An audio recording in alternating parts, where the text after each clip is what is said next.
마태복음 18장 11절로 20절 지하수 개발을 하는 관정사업을 하는 장로님이 계셨습니다. 이 장로님은 그 업계에서 누구나 알아주는 실력자로 통합니다. 다른 사람이 지하수를 개발하는 데 실패해도 이 장로님께 맡기면 그렇게 안 나오던 물이 콸콸콸 나온다고 합니다.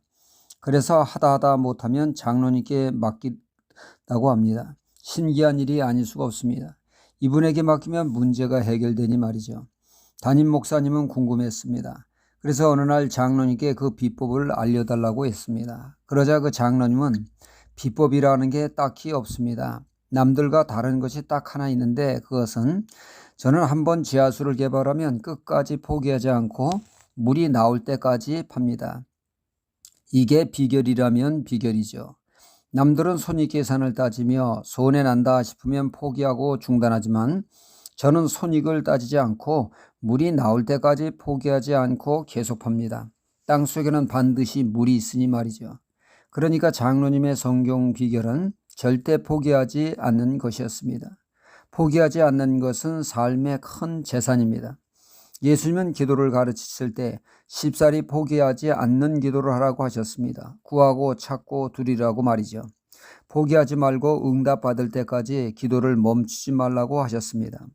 사람들도 포기하지 않는 집념의 사람을 인정하듯이 주님은 더더욱 그런 자를 귀하게 보십니다. 신약 성경에 삭개오라고 하는 세리장이 나옵니다. 오늘날의 세무서장이라 할 수가 있습니다. 당시 세리는 허가받은 도둑이라 할 정도로 불법과 비리를 공공연하게 저질러 사람들의 평판이 좋지 않았습니다. 그들은 부를 얻었으나 사회적으로 인정받지 못하는 비난과 조롱의 대상이었습니다. 그러나 예수님만은 그들을 소중히 여기며 인간 대접을 해주었습니다. 소외된 그들의 진정한 친구가 되어주셨던 것입니다. 이런 예수님을 배우는 것이 삭개오의 소원이었으나 현실은 만만치가 않았습니다. 주님 곁에는 무수한 인파가 있어 접근하기가 용이하지 않았고 그의 신체적인 약점에 키가 작아 아무리 까치발을 들어도 주님의 모습을 볼 수가 없었습니다.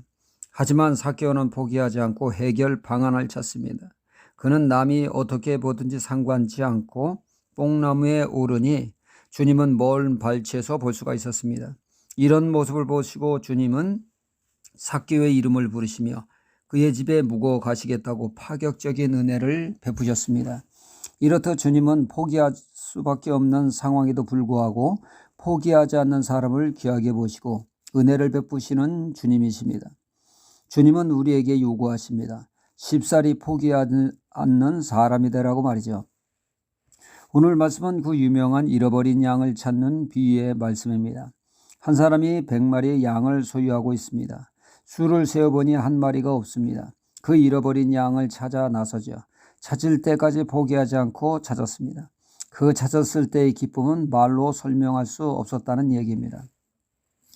무리에서 이탈한 잃어버린 양은 그 뜻이 고의로 곁길로 나아간 양이란 뜻입니다. 한마디로 문제아라는 얘기죠. 문제 있는 사람을 뜻하는 얘기입니다. 우리는 문제 있는 사람을 쉽사리 정지하고 판단하며 거리를 두게 됩니다. 요주의 인물로 경계를 하게 되죠. 주님은 그런 사람들까지도 쉽게 포기하여 방치하거나 거리를 두지 말고 더더욱 그런 사람들을 사랑에 관심을 가지고 그 영혼이 돌아올 수 있도록 하라는 말씀입니다. 그들의 죄를 지적하고 정죄하여 거리를 두지 말고 적극적으로 다가가 그 잘못을 깨우쳐 회개하여 돌아올 수 있도록 사랑의 권면을 하라고 하십니다. 그래도 안 될 시 이번에는 다른 동료를 동행하여 깊은 사랑의 관심을 보여서 회개하여 돌아올 수 있도록 하라고 하십니다. 그럼에도 불구하고 끝까지 무리에서 이탈한 상황이 있을 때 이번에는 공동체인 교회가 나서서 그를 품어줄 것을 말씀하고 있습니다. 하나님은 모든 사람이 구원 얻기를 원하십니다. 혹여 우리는 손쉽게 문제 있는 사람들을 쉽게 판단하고 정지하지는 않습니까? 그 사람은 우리의 아픈 손가락입니다. 더 많은 관심과 사랑을 받아야 될 대상이라는 얘기죠. 오늘도 잃어버린 양에게 더욱더 깊은 관심을 가지고 돌보는 사랑의 표현을 하는 하루가 되어야겠습니다. 할렐루야.